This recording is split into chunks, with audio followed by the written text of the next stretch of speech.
رسول اللہ صلی اللہ علیہ وسلم نے فرمایا سب سے بہترین نماز داؤد علیہ السلام کی نماز ہے. وہ نصف رات سوتے تھے، تہائی رات جاگتے تھے اور رات کا چھٹا حصہ سوتے تھے. یعنی پہلے کچھ دیر سو جاتے اور پھر درمیان میں جاگتے، پھر آخر میں پھر سو جاتے. تو اس طرح پھر ان کی تھکاوٹ بھی نہیں ہوتی. جو رات کے بالکل ارلی حصے کا سونا ہوتا ہے نا، وہ اگر انسان کو مل جائے تو وہ اتنا زبردست ہوتا ہے گویا وہ انسان ساری رات سو چکا، کئی گھنٹوں کی نیند کے برابر ہوتا، اس میں تھکاوٹ جلد اترتی بنسبت پچھلی رات سو. صحابہ کا قیام. عائشہ رضی اللہ تعالیٰ عنہ سے روایت ہے، انہوں نے فرمایا نبی صلی اللہ علیہ وسلم نے ایک شخص کو مسجد میں قرآن پڑھتے سنا تو فرمایا اللہ اس پر رحم کرے، مجھے اس نے اس وقت فلاں فلاں آیت یاد دلا دی ہے جو میں فلاں فلاں سورت سے بھول گیا تھا. عباد اللہ بن عبداللہ نے حضرت عائشہ رضی اللہ تعالیٰ عنہ سے یہ اضافہ بیان کیا ہے کہ نبی صلی اللہ علیہ وسلم نے میرے گھر میں نماز تہجد پڑھی تو آپ نے عباد کی آواز سنی جو مسجد میں نماز پڑھ رہے تھے. آپ نے فرمایا عائشہ کیا یہ عباد کی آواز ہے؟ میں نے عرض کیا جی ہاں. آپ نے دعا فرمائی اے اللہ عباد پر رحم فرما. کیا خیر خواہی تھی نبی صلی اللہ علیہ وسلم کہ اپنے ساتھیوں کے بارے میں جب سنتے تھے تو وہیں ان کی غیر موجودگی میں بھی ان کے لیے دعا کرتے. تو ابھی آپ نے کہا نا کہ جگہ جگہ روشنیاں، تو یہ صحابہ کے گھروں میں ایسے ہی ہوتا. صحابیات کا قیام. نبی صلی اللہ علیہ وسلم نے فرمایا مجھ سے جبریل علیہ السلام نے کہا کہ حفصہ سے رجوع کر لو کیونکہ وہ بہت روزے رکھنے والی اور بہت قیام کرنے والی ہے اور بے شک وہ جنت میں آپ کی بیوی ہے. امام احمد بن حنبل، امام بخاری، حافظ عراقی، یہ سب قیام اللیل کرنے والے لوگ تھے اور ان کے لیے ایسے ہی تھا جیسے کوئی بہت مانوس چیز ہے، یعنی بالکل روٹین کی بات تھی. تہجد کے فائدے. نمبر 1 خیر و بھلائی ملنا. جابر رضی اللہ عنہ سے روایت ہے، کہتے ہیں کہ رسول اللہ صلی اللہ علیہ وسلم نے فرمایا کوئی مرد اور عورت ایسی نہیں کہ رات کو سوئے مگر اس کے سر پہ گریں لگا دی جاتی ہے. بس اگر اس نے جاگتے وقت اللہ کا ذکر کیا تو گرہ کھل جاتی ہے، اگر کھڑا ہوا اور وضو کیا اور نماز پڑھی تو سب گریں کھل جاتی ہیں اور وہ خوش دل ہلکا پھلکا ہو کر بھلائی کو پہنچنے والا ہوتا. یعنی جو لوگ صبح اٹھ کر صبح اٹھتے ہی پہلے ذکر کرتے ہیں، اللہ کا دعا کرتے ہیں، اگر تہجد کے وقت اٹھے ہیں تو کون سی آیات پڑھتے ہیں؟ آل عمران کی آخری آیات ان فی خلق السماوات والارض، اور پھر وضو کرتے ہیں، نماز پڑھتے ہیں تو ان کی ساری گرہیں کھل جاتی، بالکل فریش ہو کر ریلیکس ہو کر دن کا آغاز کرتے ہیں. اور اگر نماز مس ہو جائے تو بوجھ تلے آ جاتے ہیں. اسی طرح نفس میں چستی آتی ہے ورنہ سستی اور خباثت نفس کے اندر آتی ہے. لا علاج مرض سے شفا ملنا. امام ابن قیم کہتے ہیں قیام اللیل حفظان صحت کے اسباب میں سب سے زیادہ نفع مند، یعنی صحت کی حفاظت کے لیے سب سے اچھی چیز ہے اور بہت سے لا علاج امراض کو روکنے والے امور میں سے سب سے زیادہ روکنے والا ہے اور جسم، روح اور دل کو بہت چاق و چوبند رکھنے والا ہے. یعنی لا علاج مرضوں کا علاج ہے قیام اللیل. دل کا علاج. یحییٰ ابن معاذ کہتے ہیں دل کا علاج 5 چیزوں میں ہے. نمبر 1 تدبر کے ساتھ قرآن پڑھنا. نمبر 2 پیٹ کو خالی رکھنا، یعنی بہت زیادہ نہ کھانا. نمبر 3 قیام اللیل. نمبر 4 سحری کے وقت اللہ کے سامنے عاجزی اور انکساری کرنا. نمبر 5 نیک لوگوں کی مجلس میں بیٹھنا. دل کو خوشی ملنا. عطا خراسانی کہتے ہیں جب آدمی رات کو تہجد کے لیے اٹھتا ہے تو خوشی کے ساتھ صبح کرتا ہے اور اس قیام کی وجہ سے اپنے دل میں مسرت محسوس کرتا ہے، اور اگر اس پر نیند غالب آ جائے اور وہ اپنے ورد سے سویا رہ جائے تو غم کی حالت میں صبح کرتا ہے کہ آج میرے تہجد میں سو گئے، اور اس کا دل ٹوٹا ہوا ہوتا ہے گویا کہ اس کا کچھ کھو گیا ہو، کیونکہ اس نے اپنے نفع بند کاموں میں سب سے زیادہ مفید کام کو کھو دیا، یعنی قیام اللیل کو. رزق ملنا. ابن قیم کہتے ہیں 4 چیزیں رزق کو کھینچ لاتی ہیں. نمبر 1 قیام اللیل. نمبر 2 سحری کے وقت استغفار کی کثرت. نمبر 3 صدقے کا خیال کرتے رہنا. نمبر 4 دن کے شروع اور آخر میں اس کا ذکر کرنا، یعنی صبح شام کی دعائیں ہیں یا اذکار ہیں. چہرے پر نور آنا.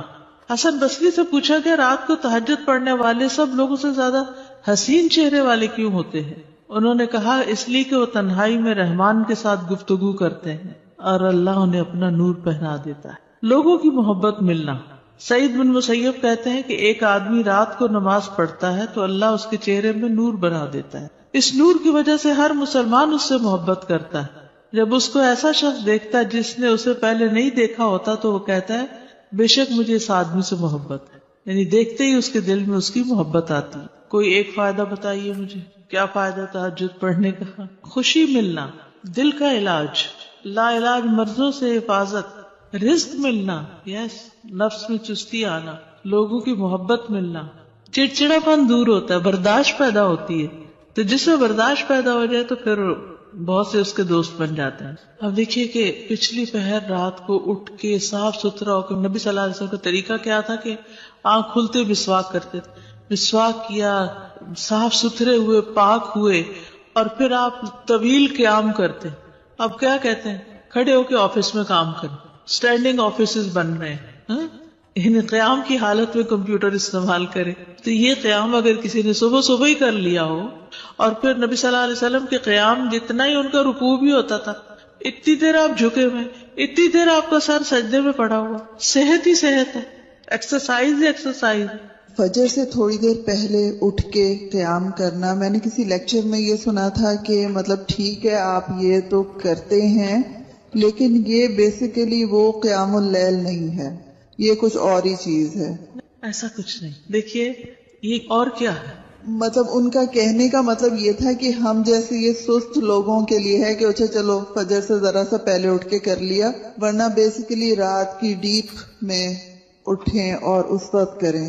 وہ تو بالکل ٹھیک ہے. جیسے بہترین قیام جو ہے وہ داؤد علیہ السلام کا ہے، جو اٹھتے تھے پھر پڑھتے تھے پھر لیٹ جاتے تھے، آدھی رات کے بعد اٹھتے تھے، پھر ایک تہائی کے بعد پھر وہ چھٹا حصہ جو تھا پھر دوبارہ سو جاتے تھے. لیکن یہ کہ عشاء کے ساتھ بھی ایکسٹرا نوافل سے بھی چاہے نہ بھی سوئے ہو وہ بھی قیام ہوتا ہے. یعنی رات کے نوافل چاہے اول حصے میں پڑھ لیں، چاہے درمیان میں، چاہے آخر میں.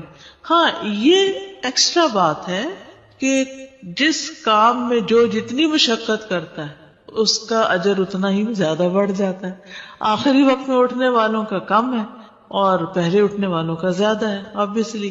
لیکن آخری حصہ لاسٹ 1/3 جو ہے اس میں اللہ تعالیٰ آسمانی دنیا پر آتے ہیں، تو وہ اس لحاظ سے زیادہ بہتر. اور سحری کا وقت جو ہے اس کی دعائیں قبول ہوتی ہیں. تو اس لیے اس وقت کو یہ نہیں سمجھنا چاہیے کہ یہ صرف سستی کا وقت ہے، بلکہ بڑے اجر کا وقت بھی ہے. اور پھر یہ جو ہم کہتے ہیں نا کسی کو چلو 10 منٹ پہلے اٹھ کے پڑھ لو، یہ صرف اس لیے کہتے ہیں کہ ایک دو پڑھیں گے مزہ آئے گا، پھر 10 کے وہ پیچھے اور 10 چلے جائیں گے. بگننگ بھی ہے، بالکل اسٹیپ بائی اسٹیپ، تھوڑا تھوڑا. ورنہ ایک دو دن تو جذبات میں آ کے اٹھیں گے تو پھر چوتھے دن پھر سوچ پڑے ہوں گے. تہجد کا وقت عشاء کے بعد سے طلوع فجر تک، عشاء کے بعد سے طلوع فجر تک.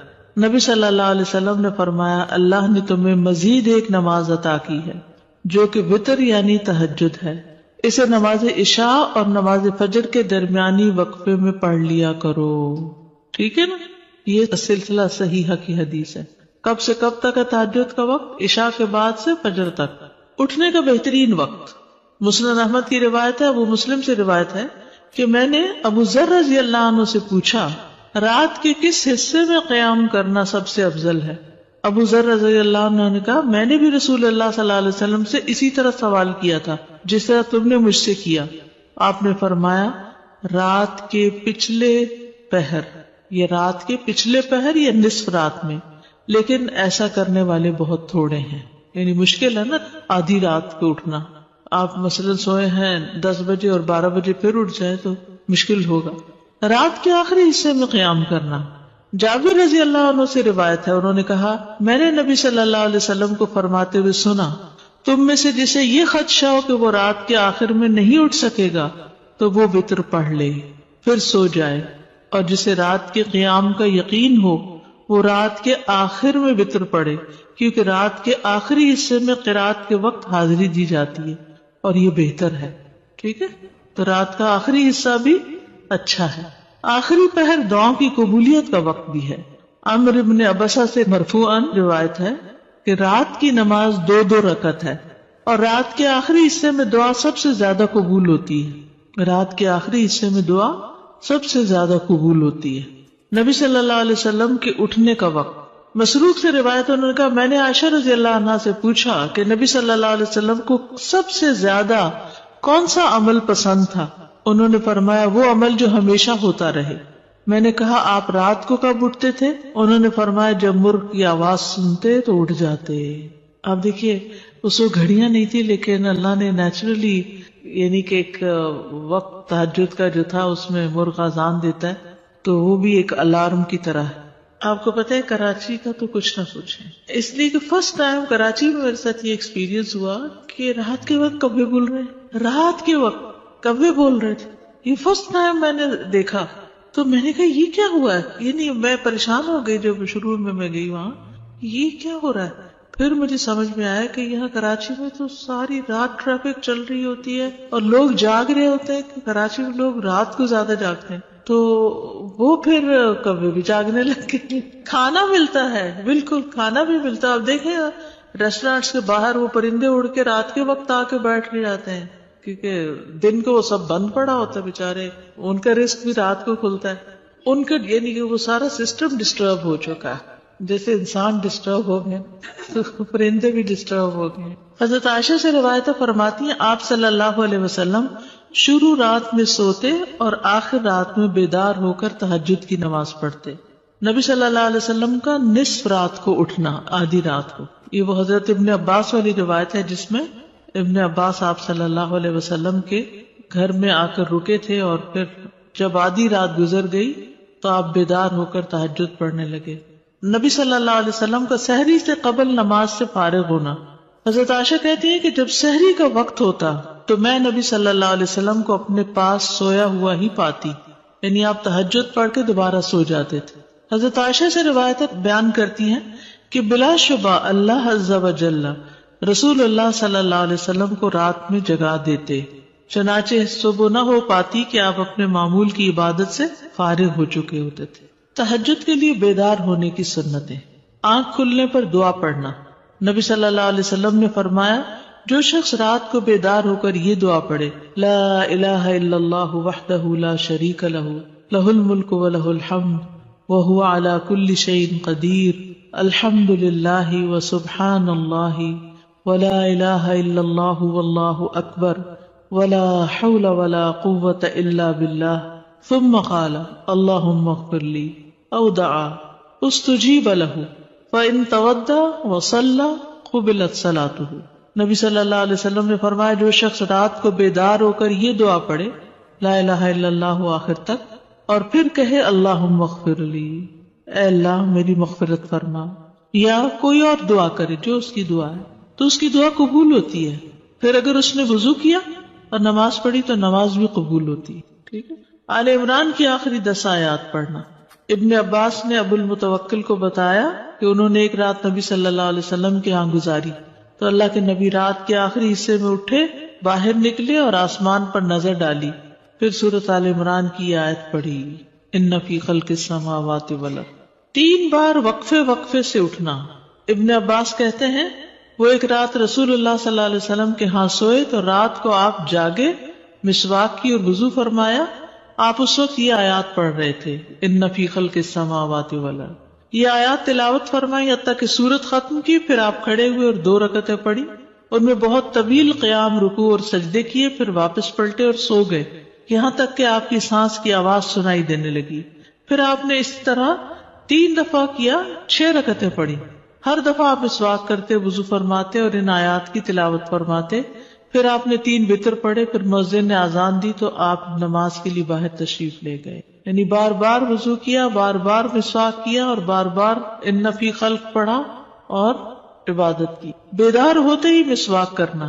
ابن عمر سے مرفوعاً مروی ہے کہ آپ صلی اللہ علیہ وسلم جب سوتے تو مسواک آپ کے پاس ہوتی، جب بیدار ہوتے تو مسواک سے ابتدا کرتے. اسی طرح جب آپ تہجد کے لیے کھڑے ہوتے تو اپنا منہ مسواک سے اچھی طرح صاف کرتے. 2 رکعتیں پڑھ کر سلام پھیرتے اور مسواک کرتے. سبحان اللہ، کس کثرت کے ساتھ منہ صاف کرتے. صحابہ کو بھی حکم دیا جاتا کہ رات کو اٹھے تو مسواک کرے. پھر درمیانہ وضو کرنا. ابن عباس سے روایت ہے انہوں نے کہا میں نے ایک رات اپنی خالہ میمونہ کے ہاں گزاری. نبی صلی اللہ علیہ وسلم رات کو اٹھے اور اپنی ضرورت کی جگہ آئے، پھر اپنا چہرہ اور دونوں ہاتھ دھوئے، پھر سو گئے اور پھر اٹھے اور مشکیزے کے پاس آئے، اس کا بندھن کھولا، پھر 2 وضو کے درمیان کا وضو کیا، یعنی ہلکا سا وضو، اور پانی زیادہ استعمال نہیں کیا اور اچھی طرح وضو کیا. پھر اٹھے اور نماز شروع کی.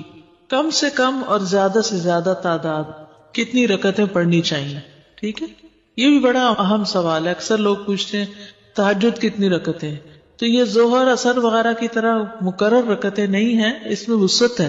ٹھیک ہے، کم سے کم اور زیادہ سے زیادہ تعداد.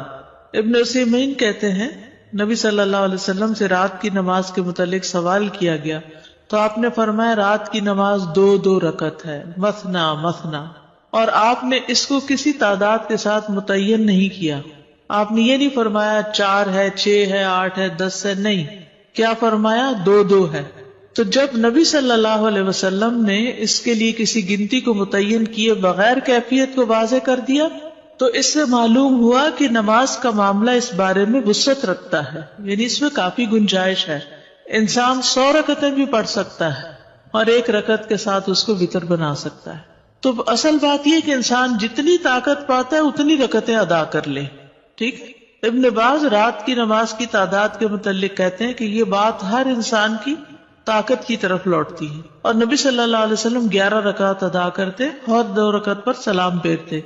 آپ علیہ الصلوۃ والسلام اپنی قرات، اپنے رکوع اور اپنے سجدوں کو لمبا کرتے تھے اور قیام اللیل کو 2 ہلکی پھلکی رکعتوں کے ساتھ شروع کرتے تھے. سب سے بہتر یہی ہے، اور اگر وہ 3، 5 یا اس سے بھی زیادہ پڑھتا تو کوئی حرج نہیں. ہر ایک اپنی طاقت کے مطابق ادا کرے گا، اس میں کوئی حد نہیں. لیکن سب سے افضل صورت 11 رکعت نماز پڑھنا ہے، 8 تہجد اور 3 وتر. نبی صلی اللہ علیہ وسلم کا رمضان اور غیر رمضان میں 11 رکعت سے زیادہ نہ پڑھنا. ابو سلمہ بن عبد الرحمن سے روایت ہے، انہوں نے عائشہ رضی اللہ تعالی عنہا سے پوچھا، اور یہ صحیح مسلم کی روایت ہے، کہ رمضان میں رسول اللہ صلی اللہ علیہ وسلم کی نماز کیسے ہوتی تھی؟ انہوں نے جواب دیا، رسول اللہ صلی اللہ علیہ وسلم رمضان اور اس کے علاوہ دوسرے مہینوں میں فجر سے پہلے 11 رکعتوں سے زیادہ نہیں پڑھتے تھے. شیخ البانی کہتے ہیں کہ صحیح نص کے ذریعے رسول اللہ صلی اللہ علیہ وسلم کے فعل سے قیام اللیل کی رکعات کی تعداد 11 ثابت ہے، اور جب ہم اس میں غور کرتے ہیں تو ہمارے لیے انتہائی واضح طور پہ ظاہر ہو جاتا ہے کہ آپ اپنی پوری زندگی اس گنتی پر قائم رہے، خواہ رمضان ہو یا اس کے علاوہ آپ اس سے زیادہ نہیں پڑھتے تھے. جہاں 13 کی بات آتی ہے نا تو وہ 2 سنت فجر کی بھی شامل کر لیتے ہیں. حضرت عائشہ سے روایت ہے، نبی صلی اللہ علیہ وسلم رات کو 11 رکعتیں پڑھتے، 8 رکعتیں تہجد اور 3 وتر. کبھی 9 رکعتیں بھی پڑھی ہیں آپ نے. ٹھیک ہے، کبھی 7 رکعتیں بھی ادا کی ہیں آپ نے، اور 7 سے کم نہیں پڑھی، یعنی 6 پڑھ کے 1 وتر کیا ہے، 7 سے کم نہیں پڑھی اور 13 سے زیادہ نہیں پڑھی. رکعات کی ادائیگی کا طریقہ کیا ہے؟ 2 کر کے پڑھنا. حضرت عبداللہ بن عمر سے روایت، انہوں نے کہا ایک آدمی نے پوچھا کہ اللہ کے رسول رات کی نماز کیسے ادا کی جائے؟ آپ نے فرمایا رات کی نماز 2 رکعتیں ہیں، جب صبح ہونے کا اندیشہ ہو تو 1 وتر پڑھ لو. جب آپ تہجد پڑھتے تو ہر 2 رکعتوں کے بعد سلام پھیرتے اور 2 ہلکی رکعتوں سے آغاز کرتے. زید بن خالد جوہنی سے روایت ہے، انہوں نے کہا میں آج رسول اللہ صلی اللہ علیہ وسلم کی نماز کا مشاہدہ کروں گا، یعنی رات کی نماز کا. میں نے دیکھا کہ آپ نے 2 ہلکی رکعتیں پڑھی، پھر 2 انتہائی لمبی، بہت ہی زیادہ لمبی رکعتیں ادا کی، پھر 2 رکعتیں پڑھی جو ان 2 لمبی رکعتوں سے ہلکی تھی، پھر 2 پڑھی جو پہلے والوں سے کم تھی، پھر 2 پڑھی جو اپنے پہلی والی رکعتوں سے کم تھی، پھر 2 رکعتیں پڑھی جو اپنی پہلی والی رکعتوں سے کم، پھر وتر ادا کیا. یعنی سب سے پہلے 2 ہلکی، پھر 2 خوب لمبی، پھر 2 اس سے کچھ کم، پھر اس سے کم، پھر اس سے کم، پھر اس سے کم. لیکن آپ کی یہ جو رکعتیں تھی بہت خوبصورت اور بہت طویل ہوتی تھی. حضرت عائشہ کہتی ہیں ان کی خوبصورتی اور ان کی طوالت کے بارے میں مت پوچھو. پھر 4 رکعتیں پڑھتے، ان کے حسن، ان کی طوالت کے بارے میں نہ پوچھو. پھر 3 رکعتیں پڑھتے، یعنی 4 کے بعد تھوڑا سا بیچ میں وقفہ، پھر لمبے سجدے کرتے تھے. حضرت عائشہ کہتی ہیں کہ رسول اللہ صلی اللہ علیہ وسلم رات کو 11 رکعت پڑھتے تھے. یہ آپ کی رات کی نماز تھی، اس میں آپ اتنا طویل سجدہ کرتے کہ اپنا سر اٹھانے سے پہلے تم میں سے کوئی 50 آیتیں پڑھ لے. تہجد میں قرات، لمبی قرات کی فضیلت صحیح مسلم میں ہے. جابر رضی اللہ عنہ سے روایت ہے، انہوں نے کہا کہ رسول اللہ صلی اللہ علیہ وسلم نے فرمایا فضیلت والی نماز وہ ہے جس میں قیام لمبا ہو، یعنی دیر تک کھڑے رہے. 10 آیات کی تلاوت کا اجر. رسول اللہ صلی اللہ علیہ وسلم نے فرمایا جس شخص نے 10 آیتوں سے قیام کیا وہ غافلوں میں سے نہیں لکھا جاتا. 100 آیات کی تلاوت کا اجر. رسول اللہ صلی اللہ علیہ وسلم نے فرمایا جس نے 100 آیات کے ساتھ قیام کیا وہ فرما برداروں میں سے لکھا جاتا ہے۔ رسول اللہ صلی اللہ علیہ وسلم نے فرمایا جس نے رات کی نماز میں 100 آیات کی قرات کی اسے غافلین میں نہیں لکھا جاتا اور اسے فرما برداروں میں لکھ لیا جاتا ہے۔ 1000 آیات کی تلاوت کا بے انتہا اجر۔ رسول اللہ صلی اللہ علیہ وسلم نے فرمایا جو 1000 آیات سے قیام کرے وہ بے انتہا ثواب جمع کرنے والوں میں لکھا جاتا ہے۔ مقنطرین کا لفظ آتا ہے۔ نبی صلی اللہ علیہ وسلم کی قرات، آپ صلی اللہ علیہ وسلم کی تہجد میں قرات مختصر ہونے یا لمبی ہونے کے اعتبار سے مختلف ہوتی تھی۔ کبھی آپ ہر رکعت میں یا ایھا المزمل کی مقدار کے مطابق قرات کرتے تھے اور یہ 20 آیات والی سورت ہے، ٹھیک ہے۔ کبھی آپ ہر رکعت میں کیا پڑھتے؟ یا ایھا المزمل 20 آیات والی، کبھی 50 آیات کے برابر قرات کرتے تھے، اور کبھی کبھی سورۃ البقرہ اور آل عمران اور النساء بھی۔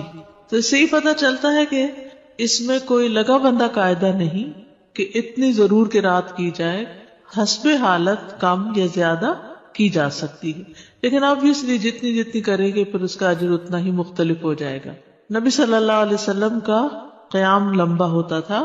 عبداللہ بن مسعود سے روایت ہے، وہ کہتے ہیں میں نے ایک رات نبی صلی اللہ علیہ وسلم کے ہمراہ تہجد پڑھی تو آپ کافی دیر کھڑے رہے، حتیٰ کہ میں نے ایک برے کام کا ارادہ کیا۔ ہم نے کہا آپ کا کیا ارادہ تھا؟ انہوں نے فرمایا میں نے یہ ارادہ کیا کہ میں نبی صلی اللہ علیہ وسلم کو قیام میں چھوڑ کر خود بیٹھ جاؤں، تھک گئے ہوں گے۔ ایک ہی آیت کی مسلسل تکرار۔ حضرت عائشہ سے مروی ہے، انہوں نے کہا کہ نبی صلی اللہ علیہ وسلم نے ایک رات قرآن کی ایک ہی آیت سے قیام کیا، یعنی ایک آیت بار بار پڑھتے رہے، اور وہ کیا آیت تھی؟ ان تعذبہم فانہم عبادک وان تغفر لہم فانک انت العزیز الحکیم۔ اگر تو ان کو سزا دے تو بے شک وہ تیرے ہی بندے ہیں، اور اگر تو معاف کر دے تو بے شک تو ہی غالب بڑی حکمت والا ہے۔ یعنی یہ تو تجھ پر، یعنی کہ ایک طرح سے رحم ہی کی درخواست کر رہے ہیں کہ تیرے بندے ہیں، تو رحم فرما دے ان پر۔ اسی طرح سورۃ الاخلاص کی تکرار، بار بار ایک ہی سورت۔ پھر اسی طرح جہری اور سری دونوں طرح سے قرات کرنا جائز ہے۔ آپ چاہیں تو تہجد میں بلند آواز سے تلاوت کریں، چاہیں تو دل میں پڑھیں۔ غزیف بن الحارث سے روایت ہے کہ میں نے عائشہ رضی اللہ تعالی عنہا سے کہا کیا آپ نے دیکھا کہ رسول اللہ صلی اللہ علیہ وسلم قرآن اونچی آواز سے پڑھتے تھے یا خاموشی سے؟ فرمایا کبھی اونچی آواز سے پڑھتے، کبھی دھیمی آواز سے۔ میں نے کہا اللہ اکبر، تمام تعریف اللہ کے لیے جس نے اس معاملے میں وسعت رکھی۔ اب یہ اختلاف نہیں، کیا ہے؟ وسعت ہے۔ ابو ہریرہ سے روایت ہے، وہ بیان کرتے ہیں کہ نبی صلی اللہ علیہ وسلم رات کو کبھی بلند آواز سے اور کبھی دھیمی آواز سے قرات کرتے۔ ابن عباس کہتے ہیں کہ نبی صلی اللہ علیہ وسلم کی قرات اس قدر بلند ہوتی کہ صحن میں بیٹھا آدمی سن سکتا تھا جب آپ گھر میں یعنی کمرے میں ہوتے تھے۔ حضرت عائشہ سے مروی ہے کہ ایک شخص رات کو اٹھا اور قرات کرنے لگا، اس نے اپنی آواز بلند رکھی۔ جب صبح ہوئی تو رسول اللہ صلی اللہ علیہ وسلم نے فرمایا اللہ فلاں پہ رحم فرمائے، اس نے رات مجھے کتنی آیتیں یاد دلا دی جو میں بھول چکا تھا۔ تو بعض اوقات اونچی قرات سے دوسرے لوگوں کو فائدہ ہو جاتا ہے جو آس پاس ہوتے ہیں۔ درمیانی آواز میں قرات۔ ایک رات نبی صلی اللہ علیہ وسلم نکلے اور ابو بکر رضی اللہ عنہ کے پاس سے گزرے، وہ نماز پڑھ رہے تھے اور ان کی آواز دھیمی تھی۔ راوی کہتے ہیں اور آپ عمر بن خطاب کے پاس سے گزرے، وہ بھی نماز پڑھ رہے تھے، ان کی آواز بہت بلند تھی۔ کہتے ہیں جب وہ دونوں نبی صلی اللہ علیہ وسلم کے پاس اکٹھے ہوئے تو آپ نے فرمایا اے ابو بکر، میں تمہارے پاس سے گزرا، تم نماز پڑھ رہے تھے اور تمہاری آواز دھیمی تھی۔ انہوں نے کہا اللہ کے رسول، میں نے جس سے مناجات کی اسے سنایا، یعنی جس سے میں بات کر رہا ہوں اس کو تو دھیمی آواز بھی سن جاتی۔ کہتے ہیں پھر آپ نے عمر سے کہا میں تمہارے پاس سے گزرا اور تم بلند آواز سے نماز پڑھ رہے تھے۔ انہوں نے کہا اللہ کے رسول، میں سوتے کو جگا رہا تھا اور شیطان کو بگا رہا تھا۔ بس نبی صلی اللہ علیہ وسلم نے فرمایا اے ابو بکر، اپنی آواز کچھ بلند کیا کرو، اور اے عمر، تم اپنی آواز کچھ دھیمی رکھا کرو، درمیانی چیز۔ لیکن یاد رکھیے کہ دوسرے کو اذیت نہیں دینی چاہیے۔ اگر کوئی سو رہا ہے اور وہ چاہتا ہے کہ ہم اونچا نہ پڑھیں تو پھر اونچا نہ پڑھیں، یا کوئی اور بھی تہجد پڑھ رہا ہے، یعنی ایک ہی کمرے میں ہسبینڈ وائف دونوں پڑھ رہے ہیں اور دونوں ہی اپنی اپنی اونچی کر رہے ہیں تو کسی کی کوئی بات سنائی نہیں دے گی۔ ابو سعید کہتے ہیں کہ رسول اللہ صلی اللہ علیہ وسلم نے مسجد میں اعتکاف فرمایا، آپ نے لوگوں کو سنا کہ اونچی آواز سے قرات کر رہے تھے، آپ نے پردہ ہٹایا اور فرمایا خبردار، بے شک تم سب کے سب اپنے رب سے مناجات کر رہے ہو، مگر تم میں سے کوئی دوسرے کو ہرگز ایذا نہ دے، کوئی کسی کو تکلیف نہ پہنچائے، اور قرات میں اپنی آواز دوسرے پر بلند نہ کرے، یا فرمایا نماز میں، یعنی دو لوگ پڑھ رہے ہیں تو کوئی ایک دوسرے سے اونچا کرنے کی کوشش نہ کرے، اپنی اپنی نماز پڑھی جائے. ٹھیک ہے، اس میں وسعت ہے، اونچی آواز سے پڑھ سکتے ہیں اور نیچے سے، لیکن پسندیدہ کیا ہے؟ درمیانی آواز سے پڑھنا. لیکن اگر کوئی اور ساتھ پڑھ رہا ہو، مثلا آپ نے دیکھا ہوگا کہ بعض اوقات آپ پڑھتے ہوئے بھول جاتے ہیں اگر بیچ میں کوئی اور کسی بھی چیز کی آواز آ رہی، تو اس صورت میں اگر دوسرے ہوں تو ان کی رعایت کرنی چاہیے. اس وسعت کا فائدہ یہ ہے نا، جیسے سجدے کی دعائیں یا رکوع کی یا اور اسی طرح کی، تو کبھی ایک پڑھ لے کبھی دوسری پڑھ لے، تو اس سے نماز کے اندر ایک خوبصورتی رہتی ہے، ایک توجہ رہتی ہے. شیطان سے بچنے کے لیے اللہ کی پناہ لینا. ابو سعید خدری بیان کرتے ہیں کہ رسول اللہ صلی اللہ علیہ وسلم جب رات کو قیام فرماتے تو اللہ اکبر کہتے، پھر سبحانک اللہم و بحمدک و تبارک اسمک و تعالی جدک و لا الہ غیرک کہتے، پھر 3 بار لا الہ الا اللہ کہتے، 3 بار اللہ اکبر کبیرہ کہتے، اس کے بعد اعوذ باللہ السمیع العلیم من الشیطان الرجیم من ہمزہ ونفخہ ونفثہ پڑھتے. بخشش طلب کرنا. ربیعہ الجرشی سے روایت ہے، کہتے ہیں کہ ایک مرتبہ میں نے عائشہ رضی اللہ عنہا سے سوال کیا تو میں نے کہا کہ رسول اللہ صلی اللہ علیہ وسلم جب رات کو قیام کرتے تو کس چیز سے آغاز فرماتے؟ انہوں نے کہا کہ آپ 10 مرتبہ اللہ اکبر کہتے، 10 بار سبحان اللہ، 10 بار لا الہ الا اللہ، 10 بار استغفر اللہ، اور 10 مرتبہ یہ دعا اللہم اغفر لی واہدنی وارزقنی، اور پھر 10 بار یہ دعا اللہم انی اعوذ بک من الضیق یوم الحساب، دنیا کی تنگی سے دعا مانگنا. شریک حوزنی کہتے کہ میں ام المومنین عائشہ رضی اللہ عنہا کے پاس گیا اور ان سے پوچھا کہ رسول اللہ صلی اللہ علیہ وسلم جب رات کو اٹھتے تو کس چیز سے ابتدا کرتے؟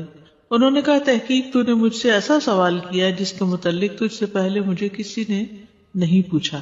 آپ جب رات کو اٹھتے تو 10 بار اللہ اکبر کہتے، 10 بار الحمدللہ کہتے، 10 بار سبحان اللہ و بحمدہ کہتے، 10 بار سبحان الملک القدوس کہتے، 10 بار استغفر اللہ کہتے، 10 بار لا الہ الا اللہ کہتے، 10 بار اللہم انی اعوذ بک من ضیق الدنیا و ضیق یوم القیامہ. اس میں قیامت کی تنگی کا بھی ذکر آتا ہے اور دنیا کا بھی. پھر اسی طرح آپ اللہم اغفر لی واہدنی وارزقنی وعافنی بھی 10 دفعہ یہ اللہ اکبر الحمدللہ سبحان اللہ اور استغفر اللہ کرنے کے بعد یہ پڑھتے تھے. پھر سجدے کی دعا